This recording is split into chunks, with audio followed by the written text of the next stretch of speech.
Assalamualaikum warahmatullahi wabarakatuh. Hai guys, nama saya Kurotulaini Melani dengan NIM 221046 kelas RA2 Manajemen. Di sini saya akan menjelaskan beberapa materi yang saya pelajari di semester 4 ini dengan MK Manajemen Lintas Budaya, dan adapun beberapa materinya adalah materi yang pertama menjelaskan tentang pengenalan negosiasi bisnis internasional. Negosiasi bisnis internasional adalah proses penting dalam dunia bisnis global saat ini. Memahami budaya, bahasa, dan preferensi mitra asing sangat penting untuk mencapai kesepakatan yang saling menguntungkan. Untuk membangun kepercayaan dalam negosiasi bisnis, yaitu harus terbuka, konsistensi, dan empati. Negosiasi lintas budaya melibatkan komunikasi dan pemahaman antara pihak-pihak yang memiliki latar belakang budaya yang berbeda. Hal ini penting untuk mencapai kesepakatan yang saling menguntungkan. Adapun beberapa pembagian tugas, yang pertama ada komunikasi efektif. Jangan berasumsi bahwa lawan bicara Anda memahami apa yang Anda maksud. Yang kedua ada fleksibilitas adaptasi. Bersikap terbuka, bersedia menerima ide-ide baru. Yang ketiga, membangun kepercayaan, saling unjuk rasa hormat dan apresiasi terhadap lawan bicara Anda. Etika dan praktik terbaik dalam negosiasi lintas budaya.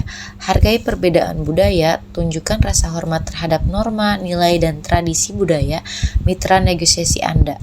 Berlaku fleksibel dan terbuka untuk mempelajari pendekatan yang berbeda. Memahami keragaman budaya internasional. Keragaman budaya internasional mencakup memahami keragaman budaya internasional. Keragaman budaya internasional mencakup berbagai tradisi, nilai, dan gaya hidup yang unik di seluruh Indonesia. Memahami dan menghargai perbedaan ini penting untuk menciptakan saling pengertian kerjasama yang lebih baik. Pentingnya komunikasi lintas budaya. Komunikasi lintas budaya menjadi semakin penting di era globalisasi saat ini dengan semakin terhubungnya berbagai budaya di seluruh Indonesia.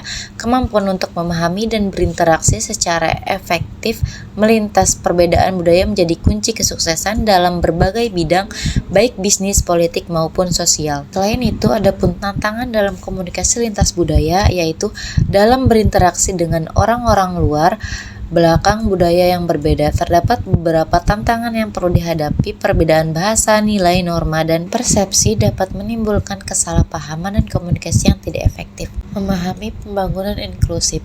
Ekonomi inklusif merupakan sebuah model pembangunan ekonomi yang bertujuan untuk menciptakan pertumbuhan ekonomi yang lebih merata dan berkelanjutan dengan melibatkan seluruh lapisan masyarakat. Hal ini berbeda dari pendekatan pembangunan ekonomi tradisional yang kerap mengesampingkan kelompok masyarakat yang kurang beruntung. Masyarakat ekonomi ASEAN. Masyarakat ekonomi ASEAN atau MEA adalah integrasi ekonomi di antara 10 negara anggota ASEAN. Tujuannya adalah untuk menciptakan pasar tunggal dan basis produksi yang kompetitif di kawasan Asia Tenggara. Pasar tunggal ASEAN atau konsep dan tujuan ASEAN. Pasar tunggal ASEAN atau ASEAN Economic Community atau AEC adalah visi ekonomi terintegrasi di kawasan Asia Tenggara yang bertujuan menciptakan aliran bebas barang, jasa, investasi, dan tenaga kerja terdidik.